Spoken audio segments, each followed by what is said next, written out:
누가복음 23장 13절부터 25절 말씀을 가지고 안타까운 유대인들이란 제목으로 하나님 말씀 같이 묵상합니다. 최근에 한국에서는 산학 전문가인 김용기 씨가 5권으로 한국의 암벽이란 책을 발간하였습니다. 이 책에는 전국적으로 3,400여 개 지역의 암벽 등반 루트 정보를 소개해 주고 있습니다. 김용기 씨가 이 책을 저술한 목적을 이렇게 이야기하고 있습니다. 암벽 등반을 사랑하는 사람들에게 정보를 주어서 예기치 못한 사고를 막고 싶어서 이 책을 기록했습니다. 이야기를 했어요. 한국은 현재 암벽 등반을 하는 사람들이 그렇게 많지는 않지만 시간이 지나면서 계속적으로 증가하는 추세라고 합니다. 그런데 여러분 아시는 대로 암벽 등반은요, 생각지 않은 위험 요소가 많기 때문에 대형 사고로 연결되어질 가능성이 참으로 많이 있습니다. 여기에 많은 평론가들은 이분의 책 5권을 보고 이렇게 평가합니다. 김용기 씨의 책이 암벽 등반 중에 당할 수 있는 대형 사고를 줄일 수 있고 더 안전하고 또 기쁜 마음으로 암벽 등반을 즐길 수 있게 하는 역작이다, 격찬을 하였습니다. 김용기 씨가 정말 많은 사람들에게 인정을 받고 칭찬을 받는 이유가 있습니다. 책을 쓴 목적이 스스로가 아니라 타인을 살리고 돕고자 하는 마음이 더 많이 있었기 때문이었습니다.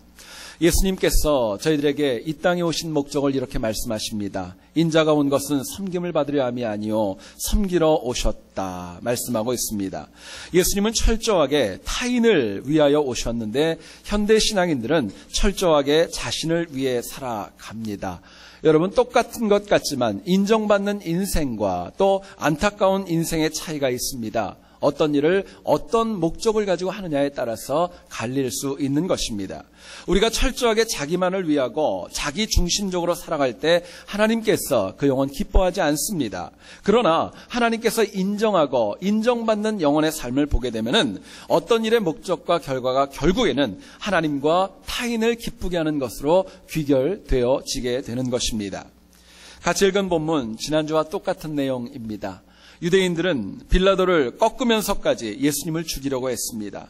빌라도는 폭동을 막고 골치 아픈 유대인들의 문제 만들고 싶지 않았습니다.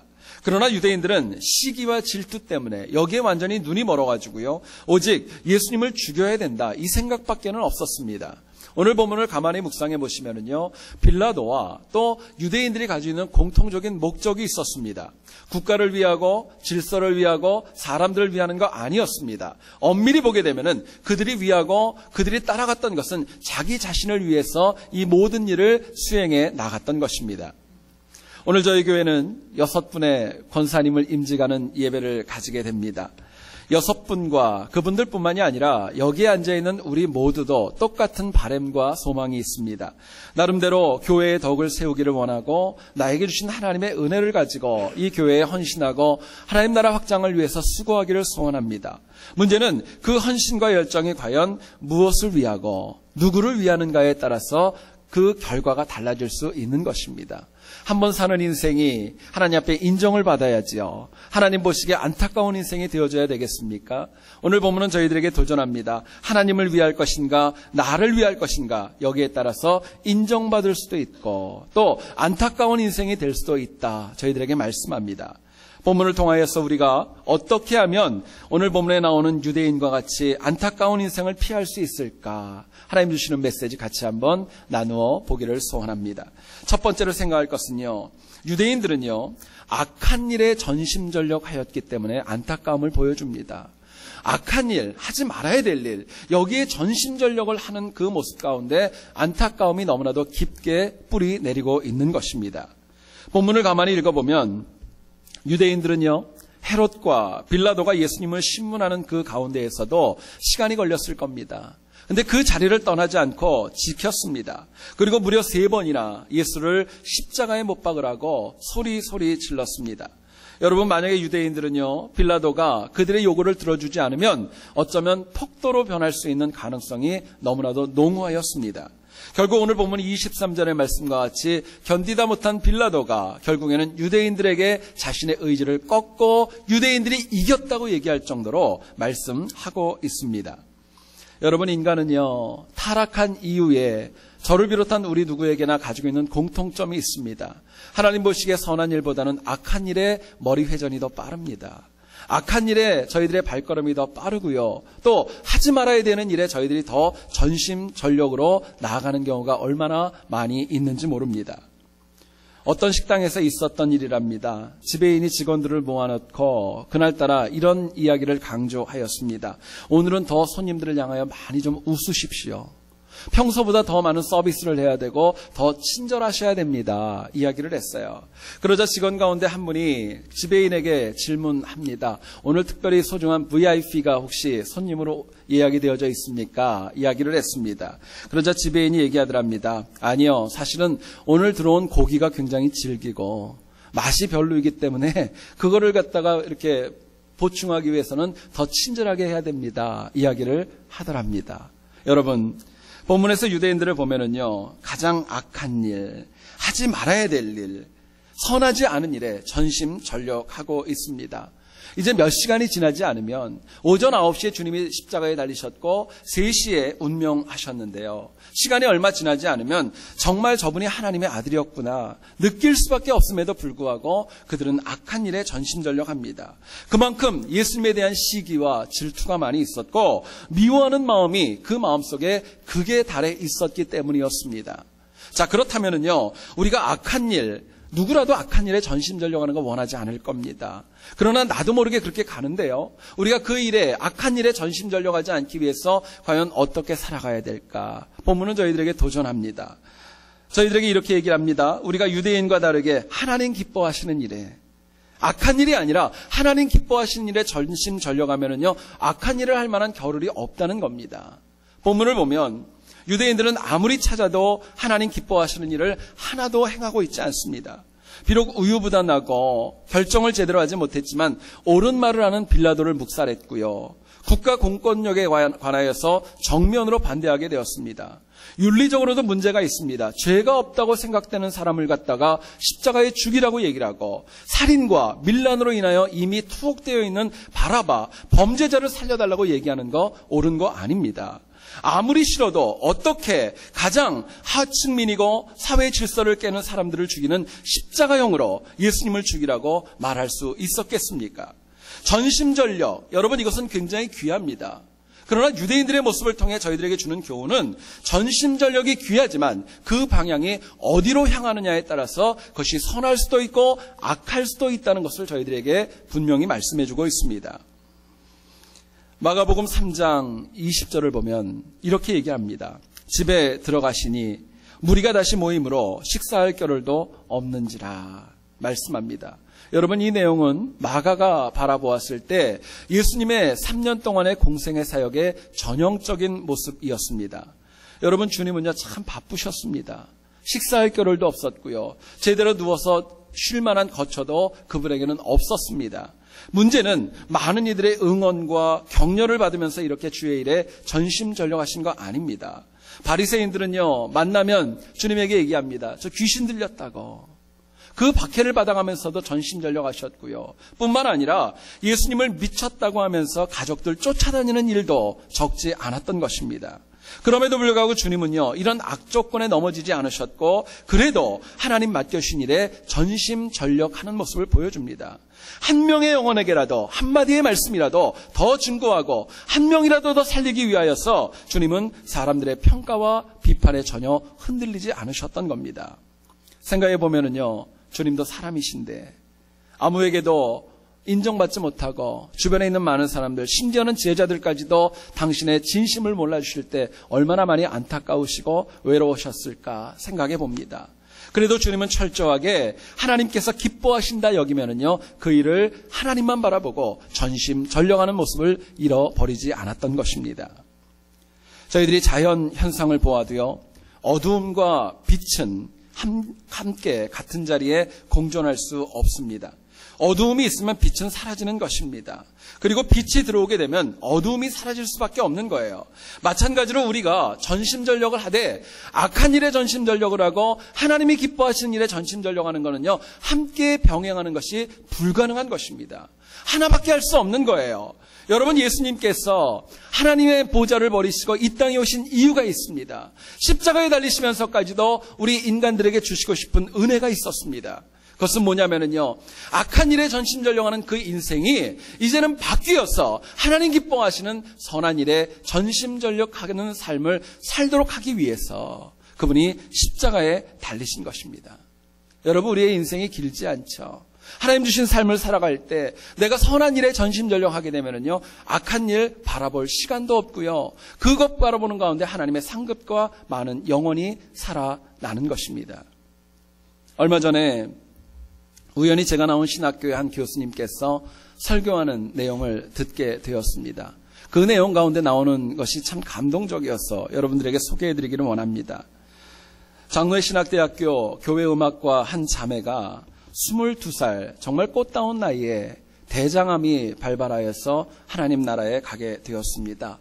근데 이 학생은요, 교회음악가 출신이었고 그럼에도 불구하고 선교에 굉장히 관심이 많이 있어서 동남아시아에 나가서 6개월 동안이나 단기 선교사로 헌신하였습니다. 경제적으로도 쉽지 않았고 어려운 가운데 있었지만 아이들에게 찬양을 가르쳤고 없는 돈으로 그 선교지에 피아노까지 사주고 고국으로 돌아올 정도로 열정이 있었습니다. 돌아와서 보니까 몸이 좋지 않았고 건강에 이상이 있어서 그 검사를 받아보니까요, 대장암 말기 판정을 받은 것입니다. 그리고 그 꽃다운 아이한테 정말 사형 선고와도 같이 네 인생이 10개월밖에 남지 않았다는 선고를 의사가 하게 되었습니다. 이 자매는 투병 중에도 자신이 그 출석하는 교회에 아동부 교사를 하고 있었기 때문에 그것에 헌신합니다. 많은 부흥도 경험합니다. 그리고 오후에는 그 암 환자의 몸으로 하나님이 자신에게 주셨던 달란트를 가지고 군부대에 가서 매주 찬양을 인도하며 예배 사역에 헌신하게 됩니다. 그분의 아버지가 계속적으로 얘기를 합니다. 너 그렇게 무리할 필요가 있느냐? 무리하지 말라고 몇 번을 이야기를 해도 그 자매가 항상 이렇게 답변을 했답니다. 아버지, 어쩌면 오늘이 마지막이라고 생각하니까 대충 할 수가 없습니다. 오늘 만나는 사람, 오늘 드리는 예배, 오늘 드리는 이 찬양이 내 인생의 마지막이 될 수 있다고 생각하니까 그냥 함부로 쉽게 빠져서 드릴 수 없다고 고백을 했다는 것이죠. 꽃다운 22살의 그 자매는요, 오늘 우리에게 주시는 도전이 있습니다. 하나님 기뻐하시는 일에 전심전력하라는 것입니다. 암투병 중에 힘들고 고통스러울 때 쉬고 아무것도 하지 않은들 누가 뭐라고 하겠습니까? 그러나 그럼에도 불구하고 그 자매는 그 중에서도 하나님이 뭘 기뻐하시고 하나님께서 무엇을 흠양하시고 정말 하나님께 전심전력할 것이 무엇인가 찾았고 그 일에 헌신했던 것입니다. 여러분, 저를 비롯한 우리들이 가지고 있는 고백이 있습니다. 정말 많은 분들이 하나님 앞에 한량 없는 은혜를 받았다 이야기합니다. 그럼에도 불구하고요, 똑같이 고백합니다. 나는 더 이상 할 수가 없다. 더 이상 내가 뭘 더 하겠냐고, 나는 할 만큼 했다고 이야기하는 경우들을 참 많이 봅니다. 여러분, 오늘 본문을 가만히 읽어보시죠. 유대인들은 악한 일을 할 때요, 그런 얘기하지 않았습니다. 나는 악한 일을 할 만큼 했어. 그리고 더 이상 어떻게 해? 여러분, 그렇게 가지 않았어요. 끝까지 갔습니다. 심지어는 유대의 총독이었던 빌라도의 의지를 꺾을 만큼 끝까지 악한 일에 전심전력했던 것입니다. 여러분, 그렇다면 우리도 역으로 선한 일, 하나님 기뻐하시는 일에 전심전력할 수 있는 것입니다. 그리고 그렇게 해야 마땅한 거예요. 결국 전심전력은요, 이 정도면 되었다. 더 이상 어떻게 해? 여러분, 그런 얘기 없는 겁니다. 하나님 앞에 전심전력하는 영혼은요, 더 못 드려서, 더 헌신하지 못해서 내가 한 명의 영혼이라도 더 구하지 못하는 것에 대한 안타까움과 눈물을 가지고 사역하는 그 삶이 바로 하나님 일에, 선한 일에 전심전력하는 삶입니다. 여러분, 오늘 6분의 권사님의 임직식을 통하여서 그분들이 하나님의 사역자로 세워질 겁니다. 다른 무엇보다도요, 저는 기도하면서 그런 기도를 참 많이 했습니다. 우리 6분의 권사님들께서 하나님 기뻐하시는 일에 전심전력하는 분들 되기를 간절히 축원합니다. 여러분, 하나님께서 분란과 다툼보다 평안과 화평을 더 기뻐하시기 때문에 이거 위해 전심전력하셔야 합니다. 게으르고 나태함보다 열정과 부지런함을 기뻐하시기 때문에 이거 위에 전심전력할 수 있어야 합니다. 여러분, 권사님은요, 교회의 어머니입니다. 가정을 가만히 보더라도요, 어머니가 굳건하게 믿음에 선 가정은요, 그 가정과 자녀들이 달라질 수밖에 없는 것입니다. 어머니가 하나님 기뻐하는 일에 전심전력하면은요, 자녀들이 그거 보고 배울 수밖에 없는 것입니다. 또한 어머니의 특징이 있습니다. 누구라도, 어떤 어머니라도 자기 자신 돌보지 않고요, 먼저는 자녀들과, 먼저는 가정을 돌보는 게 그게 어머니의 태도인 것입니다. 여러분, 마찬가지로 우리 신임 권사님들이 뭐래도 하나님 기뻐하시고 또 교회가 최우선이 되어져야 되는 거 너무나도 마땅한 것입니다. 그러나 이 숙제는요, 그분들에게만 주어지는 거 아닙니다. 사실은 그분들뿐만이 아니라 더 중요한 것은 그 신임 권사님들뿐만이 아니라 그들과 동역하는 우리에게도 동일하게 주어지는 명령이라는 걸 잊지 말아야 될 것입니다. 여러분, 우리도요 하나님 기뻐하시는 일에 전심전력하셔야 됩니다. 악한 일에 눈 돌릴 시간 없고, 악한 일에 마음 뺏길 시간 없고, 하나님 기뻐하신 일을 찾다 보면은요, 저희들이 다른 일에 신경 쓸 시간 없는 것입니다. 신임 권사님들 뿐만이 아니라 주의 교회가 하나님 기뻐하시는 일에 전심전력할 수 있도록 돕고 중보하고 합력하는 거, 저와 우리가 해야 될 주님의 일입니다. 여러분, 그럴 때 우리 세안교회가, 우리 성도들이 하나님 보시기에 안타깝지 않고요, 하나님 인정하는 삶으로 칭찬받을 수 있는 것입니다. 간절히 바라는 것, 우리 신임 권사님들 뿐만이 아니라 여기에 있는 우리 모두가 다 하나님 보시기에 안타깝지 않고 인정받고 기뻐하는 삶으로 승리하는 또 한 주간의 삶이 될 수 있기를 주의 이름으로 축원드립니다. 두 번째로 생각할 것은요, 유대인들처럼 죽이는 십자가 붙잡고 살지 말아야 됩니다. 십자가를 붙잡는 건 중요합니다. 그러나 죽이는 십자가를 붙잡는 것은요, 안타까운 것입니다. 오늘 본문 20절과 21절 한번 보시기 원합니다. 빌라도는 예수를 놓고자 하여 다시 그들에게 말하되, 그들은 소리질러 이르되 그를 십자가에 못 박게 하소서, 십자가에 못 박게 하소서 하는지라 말씀합니다. 여러분, 성경을 보게 되면은요, 예수님을 십자가에 못 박게 하자 강력하게 주장했던 것은요, 빌라도가 아니었습니다. 유대인들이었습니다. 생각해보면 여러분, 그렇지 않습니까? 예수님을 징계하고 예수님을 심판할 수 있는 방법이 십자가만 있었던 것은 분명히 아니었습니다. 많은 방법이 있었습니다. 근데 유대인들은 본문 23절에서 또다시 십자가에 못 박아야 한다면서 빌라도를 압박해 들어갔던 것입니다. 여러분, 유대인들이요, 십자가형이 가지고 있는 참혹함과 그 무서운 그 고통과 아픔을 몰라서 그렇게 한 거 아닙니다.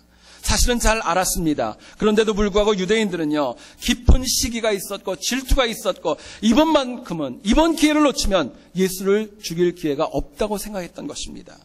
결국 예수님을 십자가에 죽이자는 그 주장은요, 아무리 생각을 해봐도 공의로운 거 아닙니다.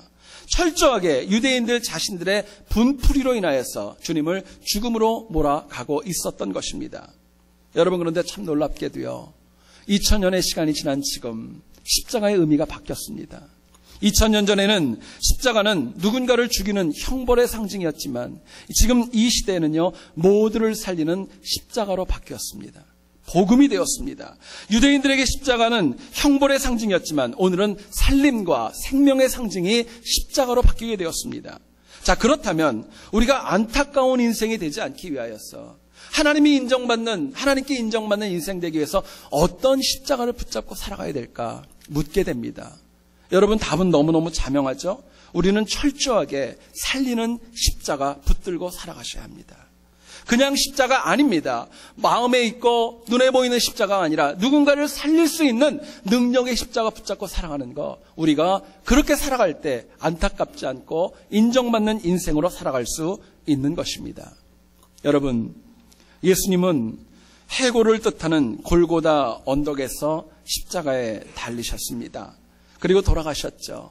그런데요, 여러분, 주님께서 죽으신 골고다 언덕, 그것은 인간의 머리를, 해골을 상징한다고 합니다. 여러분, 가만히 상상을 해보십시오. 인간의 머리에 예수 그리스도의 십자가가 꽂히게 되었고 주님의 보혈이 머리를 타고 우리 전신으로 흘러내리게 됩니다. 인간의 얼굴과 가슴과 손과 발에 예수 그리스도의 십자가의 보혈이 촉촉하게 젖어 들어가는 것입니다. 그리고 더 중요한 것이 있습니다. 주님의 보혈이 닿는 곳마다, 예수 그리스도의 보혈이 닿는 곳마다 죽어가는 자를 살릴 수 있고요. 예수 그리스도의 보혈이 닿는 곳마다 생명의 역사가 일어나는 것입니다. 여러분, 결국 죽음의 십자가가 예수 그리스도를 통하여 생명의 십자가로 바뀌게 되었던 것입니다. 여러분, 그렇기 때문에 우리가 하나님을 믿는다면, 예수 그리스도를 나의 주로 고백한다면 우리가 철저하게 붙잡아야 될 십자가는요, 살리는 십자가입니다. 살리는 십자가 붙잡으셔야 돼요. 성경을 보면 니느웨를 위해 부름받았던 요나, 사실은 저와 우리와 같이 똑같이 부족하고 연약한 인생이었습니다. 하나님의 말씀을 들었습니다. 하지만 마음에 들지 않아서 니느웨가 아니라 다시스 행배를 탈 정도로 자기 마음대로였습니다. 그러나 그가 물고기 뱃속에 들어갔을 때 그 마음이 바뀌게 됩니다. 살고 싶었고요. 이제는 하나님의 말씀하신 대로 니느웨를 살려야 되겠다는 마음으로 그 작정하는 것이 바뀌게 됩니다.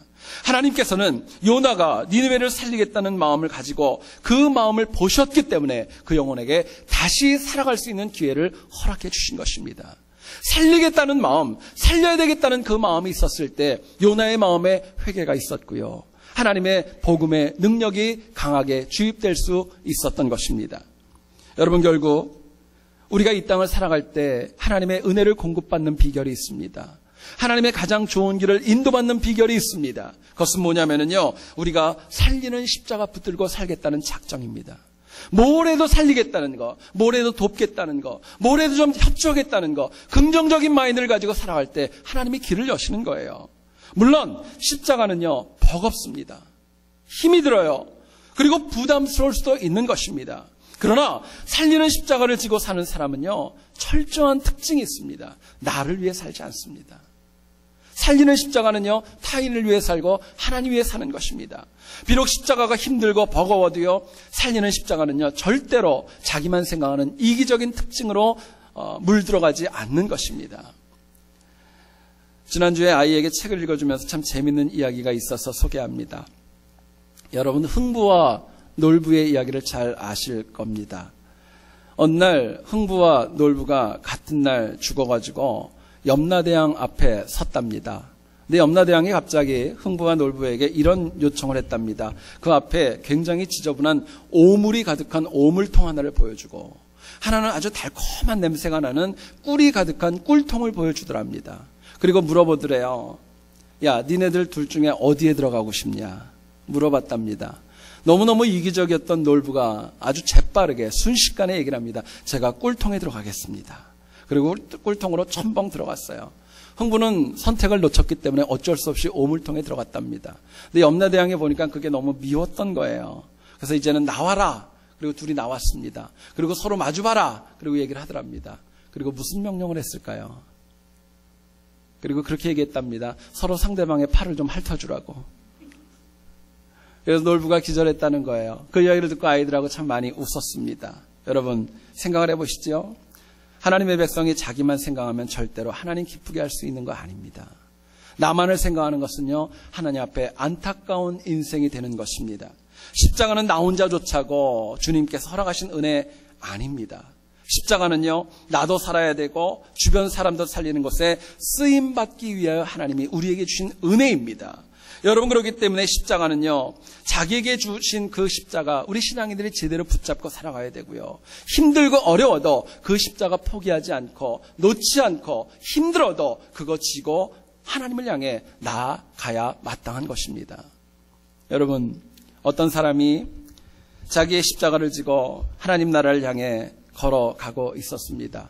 주변을 바라보니까 많은 사람들도 역시 각자의 십자가를 지고 가는데 모든 십자가들이 굉장히 커 보였습니다. 땀을 뻘뻘 흘려가면서 낑낑거리면서 나름대로 십자가를 지고 천성을 향해 가고 있었습니다. 근데 이 사람이 생각해 보니까요, 십자가가 너무너무 무거웠던 거예요. 너무 버거워가지고 예수님에게 그런 요청을 했습니다. 주님, 제가 이게 너무너무 무겁습니다. 이것 좀 작게 만들어줄 수 있으시겠습니까? 물어봤어요. 예수님께서 그 사람의 말을 듣고, 그래, 내가 네 십자가를 좀 작게 만들어줄게. 잘라주셨습니다. 좀 가벼워졌어요. 그리고 그걸 지고 가는데 역시 이것이 시간이 지나니까요, 익숙해지면서 또 무거웠던 겁니다. 결국 또 요청합니다. 좀 잘라주세요. 좀 잘라주세요. 여러분 결국에는요, 천성문 앞에 거의 다 이르렀을 때는 그렇게 무거웠던 십자가가 손으로 빙빙 돌리면서 갈 정도로 유람을 갈 정도로 작게 되었던 것입니다. 근데 문제가 발생을 했어요. 천성 앞에 도착을 했는데 보니까 천성까지 들어가는데 다리가 없는 깊은 골짜기가 있더랍니다.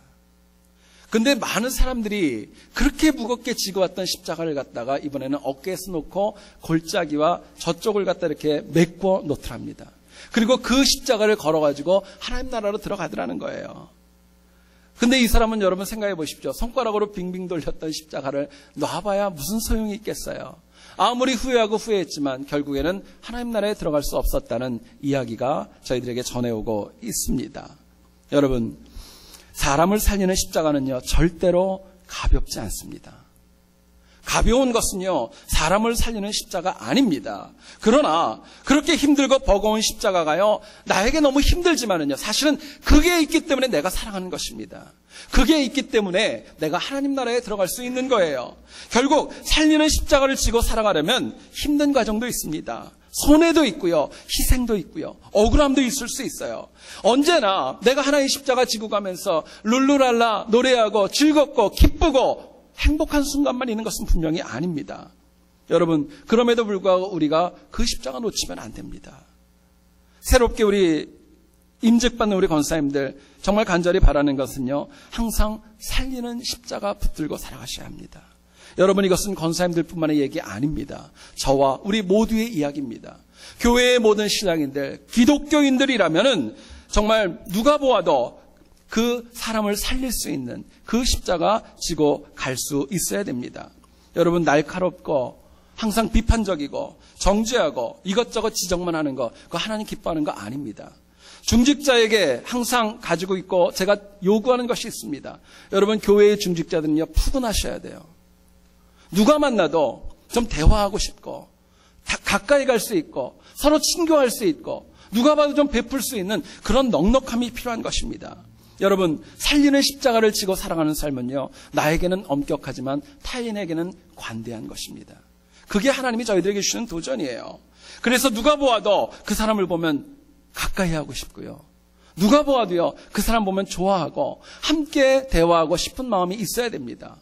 여러분, 저를 비롯한 중직자들이요, 혹시라도 누군가의 입에서 가까이 하기엔 너무 먼 당신과 같은 그런 존재되면은요, 그건 하나님 기뻐하는 거 아닙니다. 여러분, 저는 우리 신임 권사님들뿐만이 아니라 우리 모두가 다 살리는 십자가 달게 지고 살아가는 삶이 되기를 소원합니다. 그래서 우리 세안교회뿐만이 아니라 우리 모두가 다 하나님 보시기에 안타깝지 않고 인정받고 칭찬받는 우리 모두 될 수 있기를 다시 한번 주의 이름으로 축원드립니다. 저는 월요일 날마다 신학교에 가서 강의를 합니다. 한 번은 그 학교에 몇 명 교수님들하고 쉬는 시간에 커피를 마시면서 나누었던 이야기입니다. 미주장신에 오는 학생들을 여러분 다는 아니겠지만 저도 들은 이야기이기 때문에 소개를 합니다. 세 부류가 있답니다. 하나는 뭐냐면요, 신분을 유지하기 위해서 학교에 오는 분들이 있답니다. 또 한 가지는 호기심이 있어서 교회 생활을 하다 보니까 이게 뭘까, 좀 더 공부하고 싶다 하는 마음으로 오는 분들도 있고요. 또 어떤 분들은 사정이 여의치 않았지만 정말 목사가 되고 싶어서 오는 분들도 있다고 합니다. 여러분, 목적에 따라서요, 수업에 임하는 태도가 달라요. 목적에 따라서 학교에 와서 공부하는 열정과 태도가 다른 것입니다. 여러분, 우리 신임 권사님들과 우리 교인들이 무엇을 위해 이 땅에 살아가는지 목적이 분명하셔야 됩니다. 나를 위한 것인지 누군가를 하나님을 위한 것인지 바르게 세워줘야 마땅합니다. 여러분, 우리가 안타까운 인생 되지 않기 위해서는요, 본문은 저희들에게 이런 목적을 주십니다. 악한 일이 아니라 하나님 기뻐하시는 일에 전심전력하는 인생이 되라, 저희들에게 말씀합니다. 죽이는 십자가가 아니라 살리는 십자가를 잡고 살아가는 그 삶이 되어져야 된다 말씀합니다. 여러분, 그래서 하나님께서 우리에게 주신 이 한 번뿐인 인생이 훗날 하나님 앞에 섰을 때 잘했도다, 착하고 충성된 종아, 인정받는 우리 모두 될 수 있기를 다시 한번 주님의 이름으로 축원드립니다. 기도하겠습니다.